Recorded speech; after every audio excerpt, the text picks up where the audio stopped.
Hey guys, welcome back to a new video, and this is going to be my weekly update of all the games I've been playing. And I played 5 games this week, so it's been very productive gaming wise. So starting off with Call of Duty 2 for the Xbox 360. So I finally finished this game. I finished it early on in the week, and overall I really enjoyed my experience with the game. And the game is essentially similar to that of Battlefield 1 from 2016, where every mission is different scenarios, more specifically individually from the USSR campaign, the British campaign, and the American campaign. There's different scenarios that you go through during the World War II era. And yeah, it was a lot of fun, and I'm glad I experienced it. And I am not going to be playing it on veteran difficulty because I know that's probably going to be insane, but I'm fine with just beating the game on normal. So anyways, that was Call of Duty 2 for the Xbox 360. The next game I played during the week is none other than Wanted Dead for the PlayStation 5. So this is an action third-person game as well as a third-person shooter combined into one.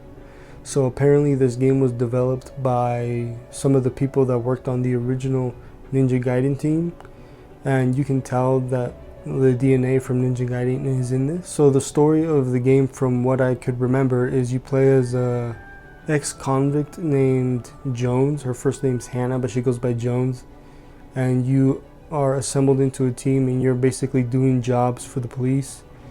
And other than that, I can't really remember much because the story is quite forgettable in this game, and you're mostly playing this game for the gameplay, and even that is not that great anyway. And I don't know, something feels a little off when you play it. I don't know if it's delay or not, but a lot of the moves that you can do and the weapons that you use don't feel as impactful as they should be.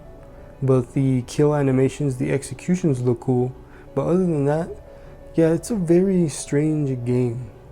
So this game is trying to be ambitious, but unfortunately it kind of fell flat. So you have your typical missions that you would normally have, but you have these intermissions in between where you're at the police station and you can talk to your comrades, or you can dabble in some mini games like karaoke. You can also do ramen eating, shoot 'em up, and claw machine to win prizes. And that's all cool and dandy, but overall it doesn't really land very well. So this game, just like Ninja Gaiden would be, is pretty difficult, but the mini games in this game are also very difficult because I couldn't even do the karaoke mini game. I don't even know how you're even supposed to do that with some of the inputs they expect you to pull off in such a short amount of time. But even though I'm complaining a lot about this game, I did find some enjoyment out of it, and there is some replay value if you want to go for all the difficulties and get all the trophies. But for me, this is a one and done type of game, and I've noticed too that towards the end of the game specifically, the game starts to suffer from performance. So there's been a few hiccups throughout the game, but at the end of the game, it's when it really gets terrible. But other than that, I did find some enjoyment. I'm more than likely never going to replay this game again, but I'm glad I at least gave it a shot. And it gave me one of my favorite covers of Maniac, the song, which is a positive. But overall, yeah, I recommend this game if you like challenging games, but I highly suggest you get it on sale for $20 or less. Any more than that I think is not worth it, but once again, it's totally up to you. And that is Wanted Dead for the PS5. Next up is going to be Donkey Kong Country Returns HD. So this is actually the very first time I ever played Donkey Kong Country, which is kind of funny given Donkey Kong is my favorite Nintendo character of all time. And this is a remaster of a Wii game if you've never played it before. And for the story of this game, you play as Donkey Kong, of course, but these masks invade his island and steal all of his bananas, and now Donkey Kong's trying to get them back and also snap out all the animals that have been brainwashed by these masks. And of course you have Diddy Kong in the mix, and he helps you throughout your journey, and you can actually play this either solo or in co-op, but I'm playing it on solo. So this is a side-scrolling 3D or 2.5D platformer, I guess. But this game is actually pretty difficult, and I was not expecting to be as difficult as it is, but it's not unreasonable or unfair. So in this game you get a choice between classic mode and modern mode. Classic mode works exactly like the Wii version, and the modern mode allows you to buy extra items in the shop that is around the island, and that means like buying extra lives or buying extra hearts or different power-ups to help you on your journey. But even so, it's not increasingly difficult, to say the least. So far I am in island 4, so I don't know how many islands there are, and yeah, so far I'm really enjoying the game. I'm really enjoying the aesthetic, the music. The only thing that I have an issue with this game is the controls. So the controls aren't deep by any stretch of the imagination, but for some reason Donkey Kong feels a little off when you move him around. So when you like strafe left or right, it feels like as soon as you let go of the thumbstick, it takes like a second or two for Donkey Kong to completely stop after you stopped moving the thumbstick. So I don't know why they didn't go back and try to fix that delay. I don't know if it was like that in the original version of the game, but it is something that is kind of bothersome, and I have died a couple of times because of that input lag. But other than that, I'm really enjoying the game. I think it is definitely a game worth experiencing if you never played it before. Another thing I'd like to point out about this game is the load times. So when you boot up the game after you like hit the title screen and you choose your saved game, the loading is actually pretty atrocious. You're waiting 30 plus seconds for this game to load, and even some of the levels take that much time or even longer to load as well, but some other levels don't take that long. So it's a very mixed bag when it comes to the load times. But other than that, like I've said, it is a game I'm enjoying, and I'm glad I'm giving it a chance. And I'll definitely be looking forward to trying out Tropical Freeze, because apparently that one is a lot more well regarded than this one. But yeah, that is all I have to say for now, and that was Donkey Kong Country Returns HD. Okay, so now I am very glad to say that the next game I played and beat as well, Warhammer 40,000 Space Marine 2. So if you haven't been around my channel since the beginning, really, I bought this game on launch or the pre-launch with this edition, and I had issues playing the game because the game kept shutting off my PlayStation 5. So I couldn't really continue playing it without putting my console at risk for breaking. So I decided to put it down, and I never touched it until this week. So the reason I decided to play this game this week is because now that I have the Pro, I feel a little more comfortable trying this game out again to see if I will have any issues with the Pro.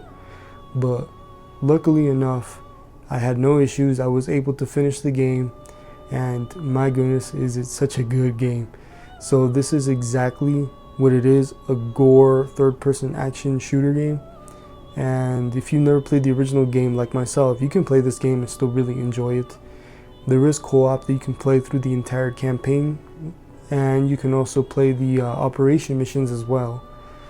So you play as the guy from the original game after he was resurrected, and you are basically working for the Warhammer people. Sorry, I'm not familiar with the franchise that much.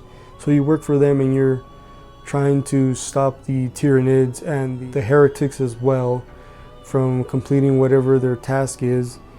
And you are also facing doubts from your comrades because there's rumors going around that you became a heretic as well. But that's not the case from finishing the campaign. But overall, you can enjoy this game without playing the original. And honestly, it's just a lot of fun to play through and seeing all the gore in its glory, pun intended. But if you love games like Gears of War from the 7th generation, then you're more than likely going to enjoy this game. and I highly recommend you check it out. So once again, I am very happy that I was able to finish this game. And anyways, that was Warhammer 40,000 Space Marine 2. Last but not least is going to be Ninja Gaiden 2 Black. So this literally just shadow dropped yesterday after the Xbox Direct, which was a good Direct, by the way. So I never played a Ninja Gaiden game before. I've only heard it in passing and I've seen gameplay of it, but I was always intimidated to try it out given the reputation of it being extremely difficult. But with Ninja Gaiden 2 Black, it felt like it was a good place to start. So I decided to actually purchase the game outright on PlayStation, even though the game is available on Game Pass. And the reason for that is because given I have the Pro, I feel like I should really use the enhancements that the Pro offers, even if it's just as minuscule as like textures or anything. I just want to utilize the Pro as much as I can. So for this game, you play as a guy named Ryu, and you're trying to foil a rival clan's plans on releasing these demons into the world, from my understanding. And this game is like a third-person action game similar to that of Devil May Cry, but a lot more difficult. And the game is very challenging, and there is 4 difficulties to choose from, but all the difficulties are difficult in their own right, so it's not going to be a walk in the park. And I am playing on the supposed easier difficulty, which the easier difficulty is really just you get an extra health bar if your health gets low enough to give you a better chance at survival. And despite that, it's still a very difficult game. And so far I'm on chapter 3 and I'm really enjoying it. I'm really enjoying the way the visuals look because it's a very stunning game. It's in Unreal Engine 5. And the only issues I've seen so far in the beginning of the game, there was a couple of pop-ups, but other than that, the game looks gorgeous. The game plays very smoothly too. It's a 60 FPS game, and I haven't seen a single frame drop, despite all the blood and gore that's in this game and how many enemies are on screen. And this game is a very linear game as well, but there are some open-ended areas where you can fight and stuff. And this game is going to be a lot more difficult to actually learn properly because I'm having issues using the block button. So you can block enemy attacks and they can actually break your guard, but trying to counterattack is kind of difficult to time right. So that's the issue I'm having with the game right now, and hopefully I will learn to counter properly eventually. But other than that, yeah, it's a really good game. If you are hesitant to try it out, honestly try it out on Game Pass if you have access to that. That way you don't have to worry about investing your hard-earned money if you don't want to. And yeah, I'm really enjoying the game. I am very excited to play more of the game. So I'm going to be balancing between Donkey Kong Country Returns HD as well as Ninja Gaiden 2 Black. So I highly recommend you check out Ninja Gaiden 2 Black on Game Pass. And yeah, that's all I really have to say for Ninja Gaiden 2 Black. So that was Ninja Gaiden 2 Black. So that was all the games I played this week. And once again, I would like to ask you what games you played this week. And are you going to play Ninja Gaiden Black? Because I know a lot of people are very excited for the release of this game. So anyways guys, thank you and I'll see you next time. Bye now.